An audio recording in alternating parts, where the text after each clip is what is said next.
I'm going to read a very interesting story, and you will see the action of mourning for sin, of grieving, of renting your garment or your heart before God, of contrition, of humility before God. 1 Kings chapter 21. I remember mentioning 2 Chronicles 33 last week. I hope you read it. But let's just read this one. 1 Kings chapter 21. I'm going to read from verse 16, but let me tell the story. King Ahab, a very wicked king, had gone to the vineyard of Naboth, which was abutting his palace. And he wanted to buy that vineyard. He was ready to pay for it. But Naboth said, no, this field is an inheritance. I cannot sell my inheritance. It's like selling my birthright. I can't sell it. The king was sad because he really wanted that land. And he took his sadness into the palace. So his wife Jezebel asked him, why are you sad? Why your son can come? And he said he's not eating. He was sorrowful. So Jezebel asked him, why are you sorrowful? He said, is it not this man Naboth who refused to sell his land to me? And I like that vineyard.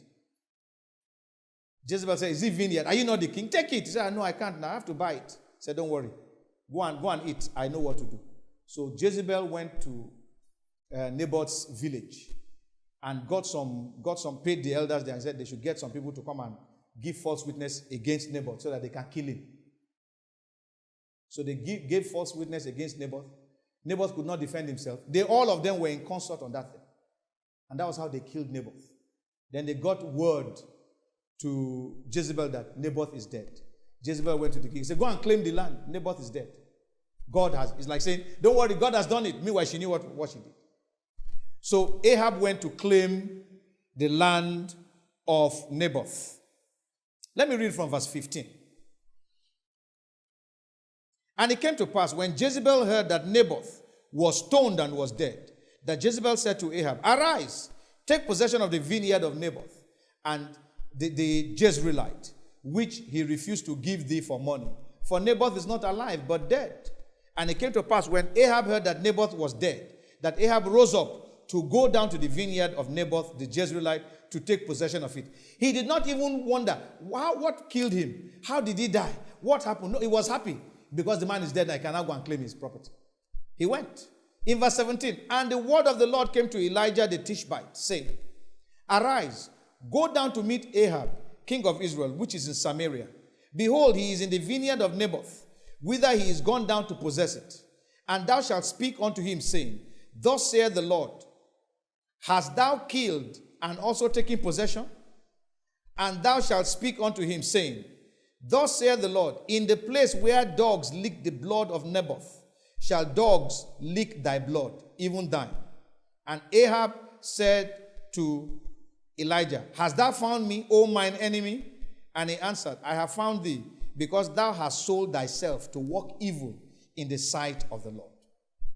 Behold, I will bring evil upon thee, and will take away thy posterity, and will cut off from Ahab him that pisseth against the wall, and him that is shut up and left in Israel. And will make thine house like the house of Jeroboam, the son of Nebat, and like the house of Baasha, the son of Ahijah, for the provocation wherewith thou hast provoked me to anger and made Israel to sin.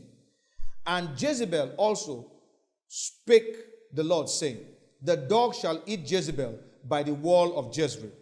Him that dieth of Ahab in the city, the dog shall eat. And him that dieth in the field shall the fowls of the air eat. Verse 25, listen. But there was none like unto Ahab, which did sell himself to work wickedness in the sight of the Lord, whom Jezebel his wife stirred up. And he did very abominably, in following idols, according to all things, as did the Amorites, whom the Lord cast out before the children of Israel. Now, so you don't expect Ahab to behave differently. Is that not so? He's a wicked man. But in verse 27, the Bible says, and it came to pass when Ahab heard those words, that he rent his clothes and put on sackcloth upon his flesh, and fasted, and lay in sackcloth and went softly. This is a wicked king. But when he heard the punishment, what did he do? He tore his clothes. He mourned. He fasted. The Bible says he went softly. He wasn't doing king. He was just like a mouse. Verse 28. And the word of the Lord came to Elijah the Tishbite, saying, seest thou how Ahab humbleth himself before me? God saw what he did. And God knew he wasn't faking it. God knew it was real. Because he humbleth himself before me, I will not bring the evil in his days. Can you imagine that? The evil will still come, but don't worry, it won't happen. Because of what he's done, it won't happen in his days. He will die before I do it. He said, but in his son's days will I bring the evil upon his house. This evil was meant to have taken place when? While Ahab was alive. But because of Ahab humbling, imagine a wicked man that God said, there is no king like this Ahab, who did abominably before God. But because Ahab humbled himself, was of a contrite heart, fasted acceptably before God, within an instant, God changed his mind. This is what makes people to say that God can change his mind. What made God to change his mind was the humility of Ahab. He wasn't expecting it. Because this was a haughty fellow. This was a proud and arrogant man.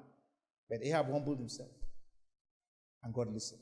If you had read 2 Chronicles, you will also see the same thing. 2 Chronicles 33 that I gave you to read last week. That it was when Manasseh humbled himself that God turned around the situation for him, even though he had gone into captivity. And God brought him back and set him back on his throne. Something that you would not even expect to happen.